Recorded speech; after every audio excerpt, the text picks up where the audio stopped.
ঘরোয়া উপকরণ দিয়ে আজকে আমি একটা ফিশ ফ্রাই বানাবো। তো সাথে আছে মানে চাল কুমড়ো ভাজি। তো ভিডিওটা দেখতে থাকুন, এরকম ভিডিও মানে যারা যারা পছন্দ করেন ভিডিওটা দেখতে থাকুন। তো হাই এভরিওয়ান, আসসালামু আলাইকুম, আশা করি আপনারা ভালো আছেন।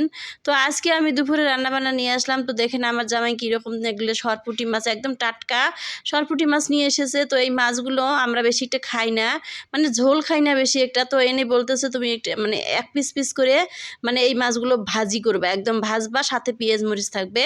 তো আমি যে কথা সেই কাজ, কি আর করবো। আর মাছগুলো রাত্রে নিয়ে এসেছে। তো আমি এখন মাছগুলো কাটলাম, ভালো করে ধুয়ে নিলাম, দেখেন প্রসেসিং করতেছি। তো এখানে মাছগুলো একটু মানে কেটে নিলাম, কারণ ভিতরে মশলা ঢোকার জন্য, কারণ এরকম করে না করলে মাছের ভিতরে মশলা ঢোকে না। আর এই পুঁটি মাছগুলো তো এমনিতেই ভাতের মতো লাগে, বেশি একটা ভালো লাগে না। তো আমি এরকম করেই মানে প্রসেসিং করিয়ে রেখে দিলাম। সাথে যেহেতু 2 পদের রান্না করতেছি, তো আজকের মেনু এটাই, আমাদের 2 পদের রান্না। তো এখানে দেখেন আমি আবার করলাম যে চাল কুমড়ো ভাজি, কোনো পানি ছাড়াই সুন্দর মতো ভাজি করব। তো পানি ছাড়াই চাল কুমড়োগুলো একদম সুন্দর পেঁয়াজ মরিচ সব কিছু মানে করে নিলাম। আর ভাজির মধ্যে কখনো আমি শুকনো মরিচের গুঁড়ো দিই না, একটু দেখেন কোনো শুকনো মরিচের গুঁড়ো অ্যাড করি না, একটু পাঁচফোড়ন দিয়ে দিয়েছি। আর দেখেন কালারটা কত সুন্দর হয়েছে, মানে কোনো পানি দেয় না, একটু সামান্য ঢেকে দিয়েছিলাম, পরে মানে একটু মৃদু আছে ভাজি করলাম। তো পানি ছাড়াই ভাজিটা গরম গরম ভাতের সাথে অনেক ভালো লাগে। এদিকে মাছগুলো একটু মাখিয়ে নেওয়ার জন্য এখানে হলুদ, লবণ, মরিচের গুঁড়া, জিরের গুঁড়া সব কিছু দিয়ে দিলাম। সাথে একটু তেল দিয়ে দিব, কারণ তেল দিয়ে দিলে মাছ মানে ইয়েগুলো একটু সফট হয়, আর ভিতরে ভিতরে ঢুকে ইয়েগুলো কড়ার মধ্যে লাগে না, মরিচ মশলাগুলো পুড়ে যায় না।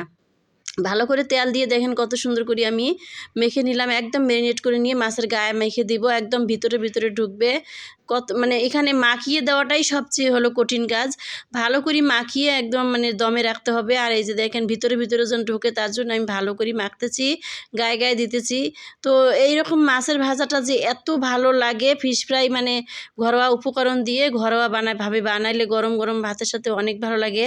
যাদের যাদের ভালো মানে ভিডিওটা পছন্দ হয়, একটু মানে বাসায় বানিয়ে খেয়ে দেখবেন, অনেক ভালো লাগবে। আর নিজের হাতে বানানো জিনিস একদম ফ্রেশ, মানে কোনো নাই, মানে খেতেও যেমন ভালো লাগে, রুচিসম্মত একদম, মানে পরিবারকে খাবার দিয়েও শান্তি লাগে। তো এখানে দেখেন আমরা মানুষ 3 জন, 3টে মাছই ভাজছি, মানে 3টে মাছে ম্যারিনেট করে নিয়ে নিলাম। এখন আমি মাছগুলো ভাজবো। আর এই যে প্যানের মধ্যে কড়াই তেল দিয়ে দিলাম। আর একদম হাই হিটে তেল গরম করে দিতে হবে, না হলে একদম লেগে যাবে, মশলাগুলো ছড়িয়ে ছিটিয়ে যাবে। তো প্রথমে একটু তেলটা হাই হিটে করে নিয়ে মাছগুলো দিয়ে দিলাম। আর এখন দেখেন ভাজিগুলো আমি, ওইদিকে মাছ হইতেছে, এদিকে ভাজিগুলো আমি উঠায় রাখি, কারণ এই কড়াইটাতে আমি বেশিক্ষণ ভাজি যদি রাখি মানে ভাজিটা একদম কালো কালো হয়ে যায়, যেহেতু এটা লোহার কড়াই। তো মাছগুলো দেখেন ভাজা আমার হয়ে গেছে। সাথে আমি পেঁয়াজ মরিচ সুন্দর করে ভেজে দিয়েছি, কারণ আমার হাজব্যান্ডের এই খাবারটা অনেক খুব পছন্দ। তো পেঁয়াজ মরিচটা ওনার আবার মাছ ভাজার সাথে খুবই পছন্দ। এই হলো আজকের মেনু। ভিডিওটা ভালো লাগলে একটা লাইক, একটা কমেন্ট, একটা শেয়ার করে দিবেন। ইউটিউব হলে একটা সাবস্ক্রাইব করে দিবেন। আজকের মতো বিদায় নিচ্ছি, আল্লাহ হাফেজ।